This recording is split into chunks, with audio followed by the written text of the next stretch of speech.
Bon, bonjour tout le monde. Concernant notre overlap H4, on va finalement avoir notre confirmation, comme de quoi l'overlap ne tient plus, ce qui nous donne un signal baissier évidemment en H4. Évidemment, on aurait une possibilité d'aller chercher sans doute les overlaps plus bas. J'en sais absolument rien, mais ça donne vraiment un signal confirmé qu'on a sans doute une correction peut-être un petit peu plus importante qui va se mettre en place. Concernant la planification du jour, on avait un bud range qui était ici, qui était clairement défini. Donc, moi, durant la première heure de cotation, qui est 15 heures pour vous, vous voyez ici 9 heures pour moi le matin, je ne pouvais pas savoir à l'avance que le bud range allait casser. Donc, du coup, quand je sais qu'il casse, évidemment, il faut toujours prendre ses Bollinger après pour planifier nos trades futurs. T'sais. Mais avant, en pré-market, ce que j'avais fait, c'est que, comme d'habitude, j'avais ici notre bud range. Donc, j'avais mis sur le bud range avec le haut ici. C'est pour ça que j'avais figuré ici la zone qui était importante ici. Ah, putain. Désolé, je me suis trompé. Je vais prendre celle-là. Ok. Les 61 Fibo. Donc, pour moi, c'était une zone qui était importante parce qu'on avait ici un overlap en M15. C'est tout. Donc, on avait eu quand même eu un bon repli. Donc j'avais évalué aussi cette zone-ci qui a fonctionné pour une entrée, mais sans plus, les 38. Et finalement, on a été chercher légèrement plus haut, puis on s'est rapproché vraiment de l'overlap qui était clairement défini ici en M15. Je vais effacer ça, juste pour qu'on voit un peu mieux. Là. Et même durant la Fed, on a eu un rappel. J'ai eu la chance avec mes collègues de reprendre. Et donc voilà, j'ai un petit peu de difficulté. Ok, bon. Donc j'ai eu la chance de reprendre aussi une deuxième fois. Donc là, ça a bien été. Euh, voilà. Concernant notre M5 et la cassure du range, c'est ça que je mentionnais aussi. Il faut avoir l'automatisme de tout de suite tracer nos fibos du mouvement en cours. Donc on prend le plus haut, prend le plus bas. Et on a bien vu ici qu'il y avait les 38 qui étaient intéressants déjà à transiger. Je vais changer mes fibos là, parce que c'est trop coloré et ça m'énerve.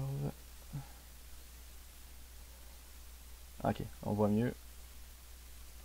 Donc, du coup, après la première heure de cotation sur le cash, mais déjà là, si on traçait nos fibos, on voyait bien qu'on avait ici les 38. Mais mis à part les 38, on voyait bien qu'on avait l'overlap en M5. C'était le premier qui a eu un rebond. Donc, voilà, c'était pour moi une entrée pour faire un scalp. Évidemment, on a réussi à rattraper les plus bas du jour. Et si quelqu'un le désirait, évidemment, il y avait un double bottom qui était pertinent, qui était à prendre. Donc, c'est les transactions, grosso modo, que moi j'ai fait. J'ai vérifié aussi et j'ai partagé à titre de planification un retour sur le bud range pour rentrer qui a vraiment bien fonctionné en scalp. Il a été testé par contre beaucoup de fois, ce qui laissait présager évidemment que la Fed à ce moment-là allait sans doute percer à la hausse. Je ne pouvais pas le savoir à 100%. Je me rappelle, si je regarde mon H quand on a eu la Fed, dans le fond, on avait une bougie H4 comme ça. Donc, c'est pas top. Hein. Donc, vu la configuration, la Fed, mais ils ont fait vraiment une bougie haussière. Et après, quand on a atteint notre zone en M15, s'il peut s'activer.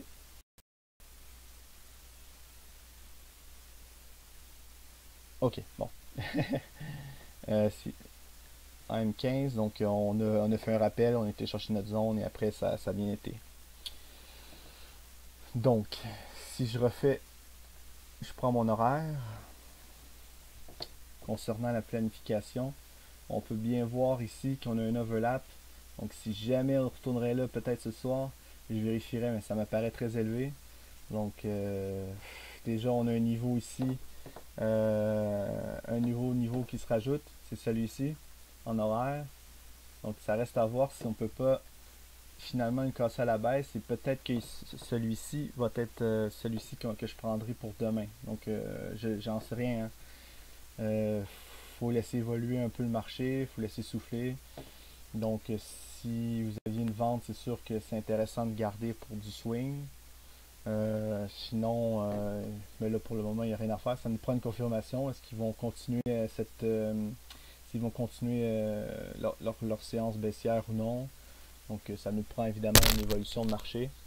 Mais on a quand même une borne, donc vous pouvez le prendre en note et ça peut être un endroit intéressant à défendre. Déjà là, vous pouvez déjà encore prendre vos fibos et si vous voulez encore trader un peu plus, ici, prenez la Fed, le point bas, voir qu'est-ce qui va se passer. Peut-être qu'ils vont atteindre ici les 38 à soir, je sais vraiment pas, voir s'il y aurait une réaction ou pas. Ça reste grosso modo un peu l'idée. Sinon, ben, ça reste là-dessus. Je ferai un autre récap. Vous voyez comment c'est relativement simple. Je prends les bougies, je prends les closes, je prends le bud range. Le range il casse en séance US. Ok, on a une information de plus, on s'adapte. Puis on transige quoi. On transige l'information que le marché nous donne. Surtout, on n'essaie pas de subir le marché. On essaie de laisser le marché nous apporter les réponses à nos questions, parce qu'on a toujours des questions, on a toujours des ranges, on a toujours est-ce qu'on est en tendance ou non, le marché il nous répond, puis après il faut constamment s'adapter et suivre. Voilà quoi. On reste dans une zone hebdo. Euh, bon, on pourrait peut-être aller chercher nos overlaps un peu plus bas. Ça reste, euh, ça reste à suivre, donc à déterminer. Donc déjà à M15, je vais pouvoir noter ici. C'est un peu le bordel dans mes graphes, là, mais c'est comme ça. Mais ça permet au moins de voir les bornes importantes. Celle-ci, celle-là et celle-là. Donc je vous souhaite une bonne fin de soirée à tous.